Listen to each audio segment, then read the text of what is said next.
Assalamualaikum warahmatullahi wabarakatuh. Saya ucapkan kepada pensyarah, sarjana bimbingan dan pengurusan tingkah laku awal kanak-kanak saya yang cantik lagi manis, iaitu Puan Nur Adibah binti Muhammad Dahlan, serta rakan-rakan dan para penonton yang saya kasihi sekalian. Saya Narisha binti Jaafar ataupun panggilan mesra Isha, pelajar Kolej Pengajian Islam Johor Marsah, nombor kad metrik 210507027, kos Diploma Pendidikan Awal Kanak-kanak, ingin membentangkan mengenai jenis-jenis tingkah laku awal kanak-kanak dan faktor yang mempengaruhinya. Baiklah, kita mulakan dengan bahagian pengenalan di mana setiap ibu bapa pasti mahukan anak yang mempunyai tingkah laku yang baik. Di peringkat awal kanak-kanak, ketidaksempurnaan tingkah laku itu adalah normal dan merupakan sebahagian daripada proses perkembangan. Namun, tingkah laku yang berbahaya dan merosakkan perlu ditangani kerana masalah tingkah laku di kalangan kanak-kanak boleh disebabkan oleh pelbagai faktor dan peranan ibu bapa serta guru adalah untuk membimbing dan menguruskan tingkah laku mereka sejak kecil. Hal ini diperkatakan kerana pada era ini boleh dilihat kanak-kanak mudah terpengaruh dengan keadaan sekeliling seperti alatan gadget yang boleh mempengaruhi seseorang kanak-kanak. Baiklah, kita teruskan dengan jenis-jenis tingkah laku yang terdapat dalam diri dari segi normal dahulu. Tingkah laku normal merupakan tingkah laku yang konsisten dalam sesuatu perbuatan individu secara biasa. Pemikiran dan tingkah laku yang serupa iaitu majoriti dengan semua orang, di mana dalam erti kata lain, tingkah laku normal ini mampu menyesuaikan diri dengan persekitaran, mengurus diri, mengawal emosi dan berinteraksi dengan baik. Contohnya, seseorang mudah menyapa dan bergaul dengan orang yang sudah lama atau baru dikenali. Dalam erti kata lain, pandai membawa diri. Baiklah, saya ingin menceritakan serba sedikit tentang pengalaman diri saya mengenai jenis tingkah laku normal ini, di mana pada zaman kanak-kanak ataupun zaman sekolah dulu, saya merupakan seorang pelajar yang sering datang ke sekolah dan mendapat anugerah kehadiran penuh kerana saya amat menitik beratkan mengenai pembelajaran walaupun saya hanyalah seorang pelajar yang sederhana dalam pelajaran. Sebab saya selalu hadir ke sekolah ni pun kerana hadir ke sekolah ni adalah perkara biasa bagi saya dan sudah tentunya lah untuk menimba ilmu pengetahuan demi masa depan. Baik, kita teruskan pula dengan tingkah laku bermasalah positif, di mana tingkah laku bermasalah positif merupakan tingkah laku positif yang ditunjukkan oleh kanak-kanak. Tetapi, tingkah laku itu akan menjadi bermasalah sekiranya dilakukan secara berlebihan atau tanpa kawalan dan boleh menimbulkan masalah kepadanya. Seperti yang telah kita pelajari, tingkah laku bermasalah positif ini mempunyai 4 bahagian, iaitu ingin tahu, cepat belajar, pintar, cerdas dan proaktif. Bagi ingin tahu merupakan sikap ingin tahu yang tinggi terhadap sesuatu perkara yang dilihat. Baiklah, sekarang ini saya ingin menceritakan serba sedikit mengenai pengalaman diri saya ketika umur saya 11 hingga 12 tahun.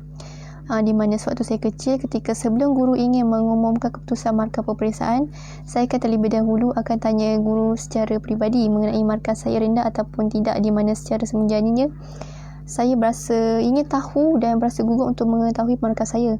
Tapi Alhamdulillah, dalam keputusan ujian penilaian kelas kafah iaitu UPKK ketika umur saya 11 tahun iaitu darjah 5, saya mendapat keputusan 8A dengan jayanya. Secara tidak langsungnya, perasaan gugup saya pun semakin hilang. Yang kedua pula iaitu cepat belajar ataupun mudah catch up ataupun memahami sesuatu konsep dengan cepat. Contohnya, murid yang cepat belajar akan berasa sangat bosan dan tidak akan memberi tumpuan lagi apabila guru mengulangi penerangannya. Yang ketiga pula iaitu pintar cerdas, iaitu kebolehan dalam aktiviti intelek seperti pemikiran abstrak, pemikiran logik, kemahiran lisan dan mempunyai daya reka cipta yang tinggi. Contohnya, mereka akan hilang penumpuan jika kaedah pengajaran guru adalah lambat. Yang keempat pula iaitu proaktif, iaitu sentiasa menunjukkan kesungguhan atau sikap maju ke depan berbanding kawan-kawan yang lain. Okey, bagi pengalaman diri saya sewaktu saya kecil, bagi proaktif ini adalah ketika zaman sekolah. Saya sering bertanyakan apakah bakal tugasan yang perlu dilakukan, walhal guru belum membuat ataupun mengadakan sebarang tugasan untuk murid-murid. Hal ini menyebabkan saya ingin membuat persediaan terlebih dahulu sebelum sebarang tugasan diadakan.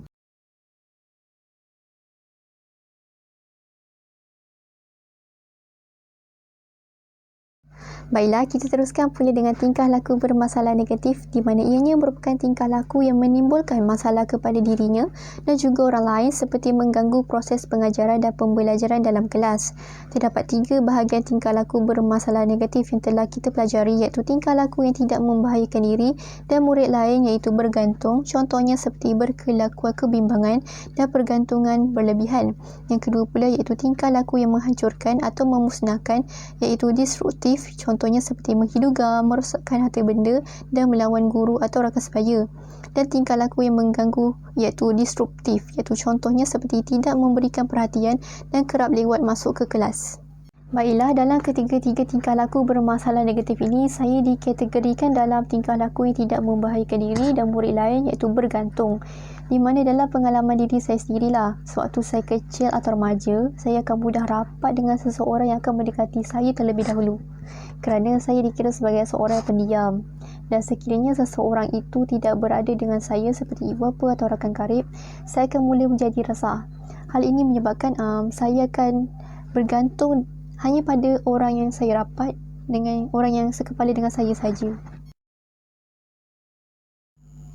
Bagi slide seterusnya ini pula mengenai faktor yang mempengaruhi jenis tingkah laku pula, iaitu yang pertama adalah tabiat. Tabiat merupakan sifat batin seseorang dari kecil, iaitu kanak-kanak yang mempengaruhi fikiran atau perbuatannya seperti perangai, budi pekerti atau watak yang tidak mungkin seseorang mengubah sikapnya, itu walaupun ianya adalah perkara negatif. Sebagai contoh, mengisap jari walaupun seseorang itu sudah besar. Baiklah, bagi pengalaman diri saya pula mengenai tabiat ini, sewaktu kanak-kanak, tabiat saya adalah gemar tidur pada waktu petang.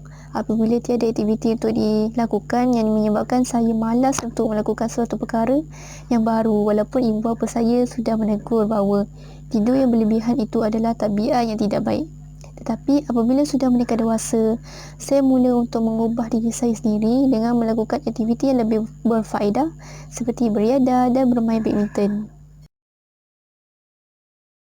Faktor yang kedua pula ialah faktor persekitaran, iaitu persekitaran sekeliling seperti keluarga kerana tidak mendapat kasih sayang dan perhatian yang secukupnya oleh ibu bapa. Pengaruh rakan sebaya dan persekitaran masyarakat yang negatif juga merupakan sebab faktor persekitaran ini berlaku. Persekitaran kelas juga menyebabkan emosi pelajar akan termotivasi dengan sendirinya kerana keselesaan belajar dapat dicapai.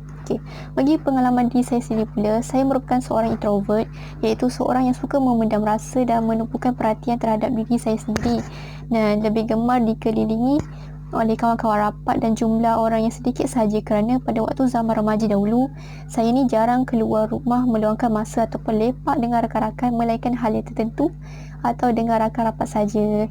Hal ini menyebabkan saya lebih gemar dengan persekitaran sekeliling yang tidak mempunyai ramai orang dan ianya juga berkait rapat dengan tingkah laku negatif, iaitu tingkah laku bergantung.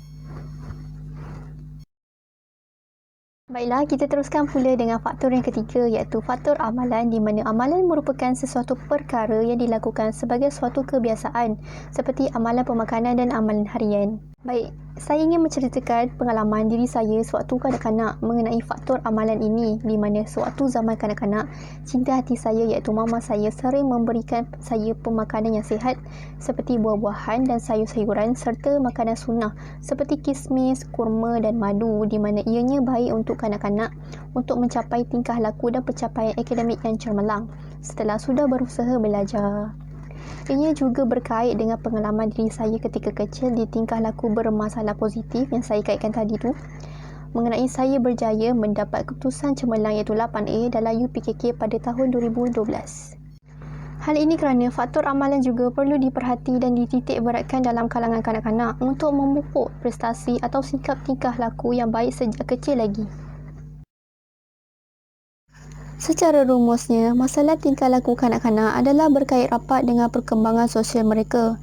Masalah tingkah laku juga bermaksud sejauh mana perkembangan seseorang kanak-kanak itu berupaya menunjukkan tingkah laku seperti yang diterima oleh masyarakat. Secara umumnya, tingkah laku seseorang kanak-kanak mula terbentuk daripada keluarga. Pembentukan kelakuan dan tingkah laku kanak-kanak bergantung pada apa-apa yang diperoleh mereka daripada ibu bapa dan keluarga mereka. Pepatah Melayu ada mengatakan, meluntur bulu biar dari rebungnya, yang digunakan untuk menunjukkan bahawa untuk membentuk tingkah laku dan sosial yang baik dalam diri kanak-kanak, perlu bermula dari rumah lagi untuk membentuk perkembangan tingkah laku kanak-kanak yang positif kelak. Sekian itu saja pembentakan dari saya, Narisha bin Jaafar. Assalamualaikum warahmatullahi wabarakatuh.